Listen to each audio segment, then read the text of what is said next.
Greeting, hi, hello, welcome to my page, and/or welcome back. I'm Fire Lotus the Witch, and welcome. So today is going to be a very interesting topic. And I don't even know if I'm going to post this, so if you see this, well, then I decided to post it. So there's been this trend since 2020, the pandemic, where a bunch of people are discovering witchcraft for the very first time, right? And that in itself is not inherently bad. What is inherently bad is the amount of people that are going to realize, oh shit, wait, witchcraft doesn't work.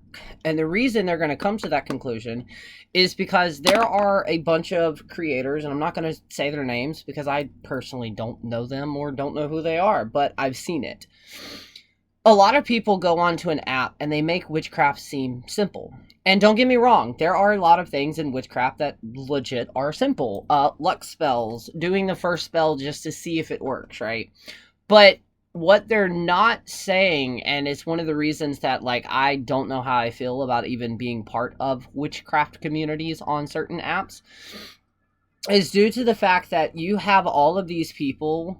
And this, when I say anything I'm saying in this video is not a flex, okay? I'm not an expert in any fucking way, and I never come off as an expert, because I'm constantly learning and growing, thus witchcraft. For one, witchcraft can be inherently religious, but it can also be its standalone, right? Including spirituality. You can be a witch and not be spiritual at all. You are the witch, thus you create the craft. But what a lot of people don't understand is it takes time. And what I mean by that is the work that we're always talking about, it takes time and dedication and repetitiveness. You have to research, and then after you research, once you get to a point, and even though I'm not Wiccan, I still agree a year and a day is a great time, or a great amount of span of time to be able to go over, we'll say, the basics of the basics, right? What's a circle? Would you use a circle? Would you not use a circle? What are the tools for? What are herbs? What are the correspondences? What are gods and goddesses, right? Not that you have to work with their god or goddess in any way, shape, or form. That was something that was pressed on to me that I thought I had to. As in, if I did not find a Patreon and dedicate myself to, I couldn't be a witch. In reality, that's not the case at all. You can be a witch and be an atheist. You can be a witch and be a Christian. You can be a witch and be a Catholic. I could continue with this. But inherently, the reason we say that is once you have that knowledge, you then have to go through the repetitive trial and error of actually learning to apply that, learning to tap into the energy, learning to slightly not question everything, but also question everything of, okay, is the being or the deity that I'm reaching out to, the spirit that I'm working with, is this actually that spirit? Is this actually that deity? Is it an egregore? What is the difference of an egregore and your imaginary friend? At what point does that imaginary friend become the egregore? Do you see what I'm saying? I used to use the term discernment all the time, but that's not really the case. That's not really the right word. And I have mental shenanigans and dyslexic, so words are not really my forte. But you have to go through that ups and the downs. And that's what a lot of people are just losing off. They're not including that. Y'all are not including the amount of family and friends that completely disassociated themselves from us and disconnected due to the fact that we were even openly saying that we are a practitioner. And thanks to 2020 and the pandemic and post-pandemic and all the other things, it has made witchcraft a lot more open and more socially acceptable, which I love. It sucks and it's awesome at the same time too. Well, Lotus, why would it suck? If you're a content creator, you know that as we get closer and closer to spooky season, all of our shit goes through the roof. The moment in time, the Christmas bells and Christmas is coming out, most of that shit just drops. And a lot of other communities have also been through this. The Pride community, the LGBTQIA, they go through the same thing. During Pride Month, every single company that has ever donated money to keep the rights and our laws away from us, to make sure we don't have rights, they're throwing rainbows over every fucking thing, right? We've all been through it before. But it's the aspect that, thanks to one platform in itself, which is TikTok, so many people have been put in a place of a teacher when they don't deserve it. And what I mean by do not deserve is this is just something that I experienced personally. I did not think that I was ever going to be ready for a teacher until some of the most highly respected people that I have in my life that are also part of either a spiritual path or a witchcraft path all came to me at the exact same time, completely knowing that these people do not really interact with one another, right? They all came to me and they're like, Lotus, so when are you going to start going live? And I'm like, why?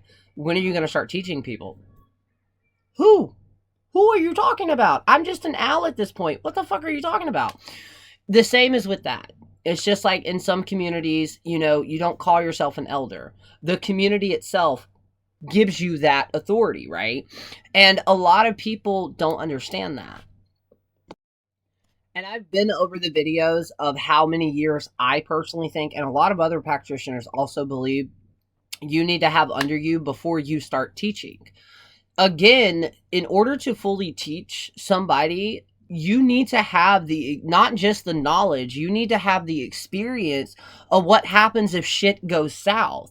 What are the proper steps to make sure that you are protected, to also make sure that other person is protected?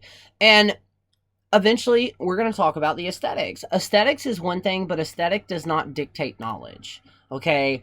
It can help tremendously because at the end of the day, what is your craft, okay? So many people, they hyperfixate. Sorry, I'm using a ring light for the first time. That's why I don't really film at nighttime. But a lot of people use the aesthetic, and some people automatically, oh, well, fuck, they've spent this much money, they look like that, they obviously know what they're talking about. No.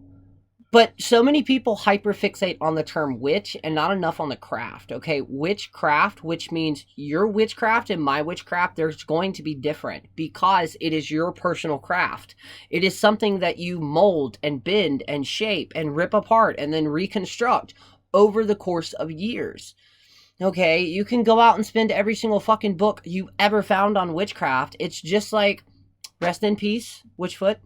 Witchfoot once said it. You know, they can go out and spend all of this money on all of these surgical books and know the knowledge of how the brain works, how blood vessels and all these other things works, but they're lacking the application of how to apply that knowledge to be able to successfully do that surgery. Witchcraft is the exact same. Some of the most dangerous witches you will ever come across are not the ones that have been doing it 20 plus years, 30 plus years, 60 plus years. They're not. You want me to tell you why? Because they know when to do something and when not to. Okay? It's just like I grew up in the South, so I've always been told that if you're going to be bitten by a snake, you might as well be bit by an adult and not a juvenile. Why is this? If they are venomous, not poisonous, venomous, I was always told that the younger juvenile snakes, they don't understand how much venom to use. So when they bite you, it's either going to be a dry bite or they're going to use their entire venom sac. An adult, believe it or not, the majority, depending on the snake, they're mostly dry bites because they know they don't want to waste that shit on you because you're 10 times their own body weight, right? One of the most important things to know as a witch is knowing when to cast and when not to. Magic cannot save your life. Listen to what I'm trying to say. Magic cannot solely by itself fix your life. Trust me, I know. Witchcraft saved me because if I did not discover witchcraft in the moment in time that I did, God knows where I would be. Every single time that I was peer pressured by some dumb family member of, hey, let's go out and try this, I was just like, no, I'm good. I'm going to stay in my little cubby over here and meditate. Meditation may not work for you. That's okay too.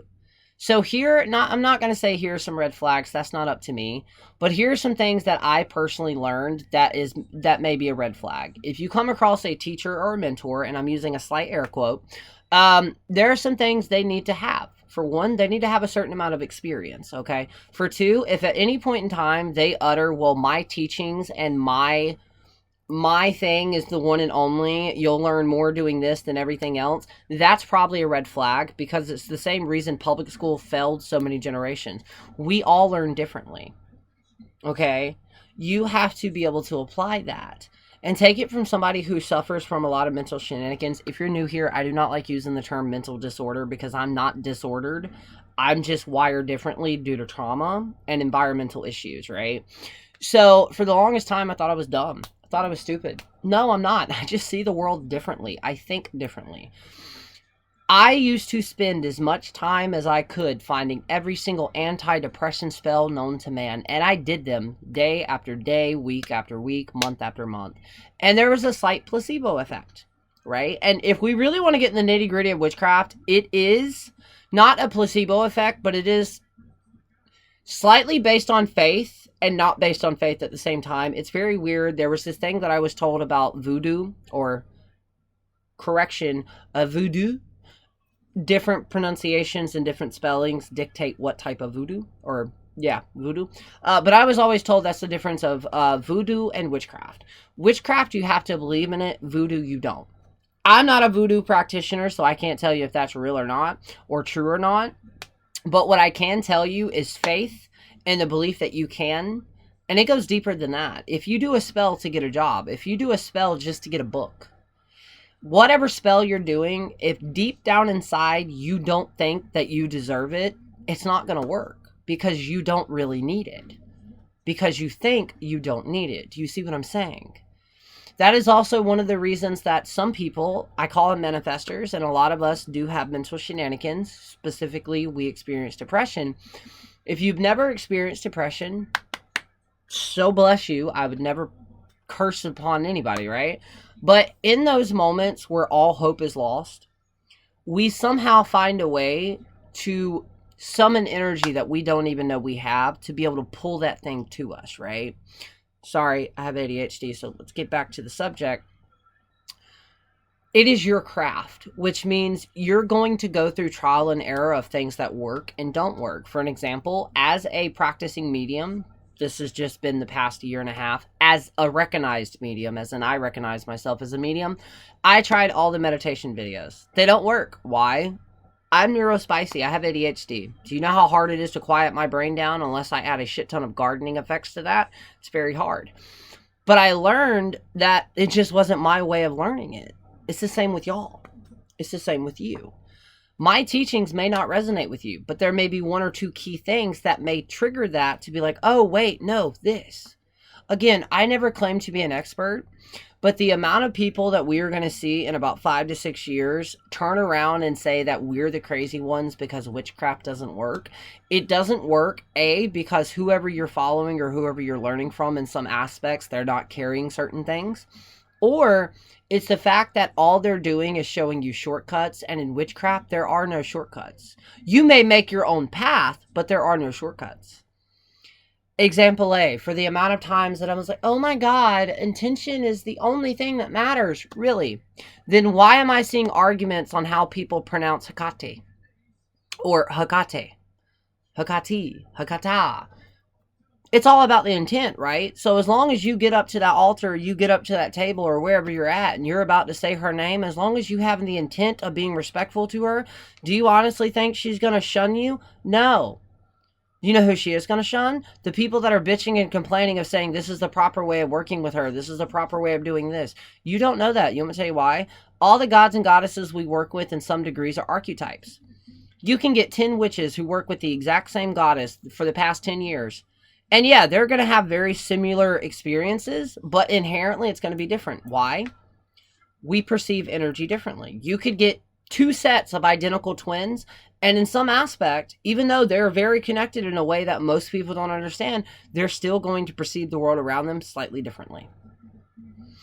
Witchcraft, to me, not only did it save my life, it taught me something. It taught me that in the world of chaos, and if I ever do a tell-all story about how my life is, and I'm not saying I've had it worse than anybody else, that is not what I'm saying. I'm just saying you're going to be like, holy shit, dude, I need a beer. I need that wine, because it's a lot. What I learned, though, in some of the darkest times in my life, I had power. In some way, shape, or form, I had power, I had hope, and in some aspects, even though it may be teeny as a grain of salt, I was able to shift shit or push shit in a direction that worked out better for me. Were there plenty of moments where I was like, oh my God, everything failed, what did I do wrong? Only to figure out it was my ego that got in the way because I thought I knew better than the universe, than my spirit team, ancestors, spirit guides, gods and goddesses that you work with. We all have them. They are here to help us not find enlightenment, They are here to help us reach the most fullest of potentials that we have in us. And the amount of times that I've seen so much sacred things that I considered sacred as fuck be pissed on, shit on, and or whose wand or chalice is bigger is just disrespectful as fuck. And yeah, I've been caught in the addiction of TikTok. TikTok itself is born, the algorithm works on an addiction process. The moment you get a video that starts popping off, that's self-validation, which is not bad. Validation to a lot of people, we need it. It shows that we're not crazy. It shows, holy shit, I'm speaking truth, or at least spiritual truth, right? But it gets you hooked, because then you're going to try to make a video to get the same response. And I've had my fair share of stirring cauldrons with spoons and cauldrons that weren't mine, and then I realized that other people were using that to their advantage. If you are in a witchcraft community or spiritual community and you're afraid to leave because of repercussions, you might as well go ahead and leave, because that's a major red flag. If you are in a place where if you slightly go against somebody, as long as they are not your teacher or mentor, okay, and that in itself is very loaded. Obviously, there are a lot of boundaries that nobody should cross. That's a red flag. If you are in a group that the moment somebody leaves, not only do they ostracize them, they run to attack them, you don't need to be around that energy, because remember, our energies, we draw them to us like a magnet. There's another saying that's used in witchcraft that's extremely triggering, and I'm hopefully about to untrigger it, which is our thoughts and words shape our reality. For somebody who has OCD, or somebody has anxiety issues mixed with ADHD, that is a nightmare fuel to begin with. Because we get into these motions where we get stuck in that negative aspect because of how our brains are, the chemicals are, right? Not to mention of how learned patterns. So what they mean by that is, yes, to a degree, we do draw things to us, but it's not as simple as having a single thought. It's having that thought, then anxiety, because of fear, is triggered. So you have fear, anxiety, and now you have stress, right? And then again, we get caught in that loop. So now it's going over and over and over again, and we're hyper fixating on that one area. That's going to draw things to you. There are multiple different types of techniques that you can find free, readily available online. They are repetitive, which means you have to constantly do them, that can train your brain to completely redirect that thought. It's not easy. I've been doing it for the past 6 years now, and I'm still constantly having to be reminded that I need to do it. You are not broken. You are wired differently. Okay?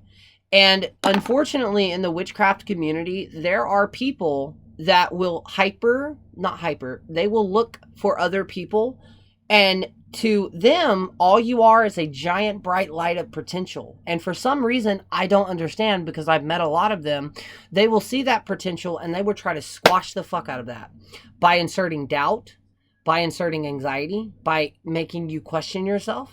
For an example, everybody, especially for all my seedlings, secondly, we do not use the term baby witch. Stop fucking degrading yourself. You're not a baby, and when you say, oh, I'm just a baby witch, you're putting everybody else above you. Why are you doing that? Unless you got a kink, then by all means, I don't kink shame. Stop degrading yourself. Here in this community, we use seedlings and sprouts because we all learn and grow differently, right? I understand what it's like of self-validation, of not really understanding how to fully set up an altar. By the way, there's not a wrong or right way to set that altar up. Well, Lotus, you can't put God and Hecate right next to each other. Why not? I've done it. If you do something that for some reason insults or the deity doesn't like, they will know that. They will let you know that, okay? It's going to be that feeling. What feeling, Lotus? You know, when you were younger and you actually walked in on a conversation, an adult conversation you shouldn't, that feeling. Yeah, that's that exact feeling you need to go upon. But anyways, outside of that, they will let you know. On top of that, I understand what it's like to be like, hey, I just made my first altar, and you share it in a Facebook group. You're going to have so many people tell you did this wrong, you did that wrong, you did that wrong, and you want to take that and just fucking throw it out the window. Unless they're like, hey, I'm not saying deconstruct this, but depending on the path you're on, maybe do this or maybe do that. Not everybody out there that questions you is against you, but there are a lot of people that look for weaknesses in people and then they thrive on that. only to build up their own egos. Okay? So that's all I wanted to say. Now, if you're still here, thank you so much. How's your witchcraft journey going? Again, I'm not an expert. I don't claim to be. Trust me. The amount of people that I love when they come to me, and yeah, am I asked the same repetitive question 1,000 times over? Yes. But I fucking love it. You want me to say why? All it takes is one person to word something slightly differently. Eureka moment. Ask as many questions. And if you have somebody that tells you, hey, stop asking questions, red flag right then and there. Okay? Not everybody has the answer, and there's no way you can be a expert in witchcraft unless you're a fucking mortal, because there's not enough time in our physical bodies to do that. Lastly, the whole love and light shit, I get to some degree, but at the same time, it's an escapism. We are spiritual beings having a humanistic experience, and unfortunately, emotion and all the things that apply with that is part of the experience. So if you only hyperfixate on the light, if you only fixate on the love, what happens when you're put into a situation to where you need to defend yourself?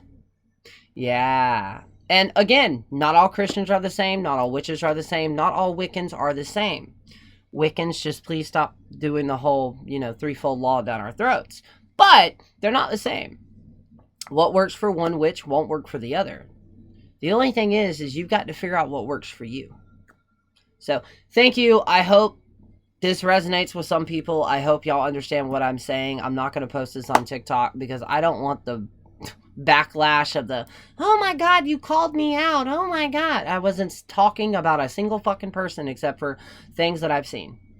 But if you do like the way that I make content, please follow me. We have a Discord. It is 18 plus just because we go over a couple of topics. But everybody is just, we're all trying to learn shit, okay? Nobody's an expert, and we're going to share as much as we can, help each other out. And again, there's no such thing as a dumb question. You're trying to learn. That shows intelligence. If anything, you asking questions. So, yeah, you can find all of that. You can find everything else in the description. Let me know in the comments if this helps. Send it to somebody who also may need to hear this. And just keep being your witchy self. And don't let people, for one, don't forget how magical you are. And don't let people shun your magic, okay? Don't let them take that power away from you, okay?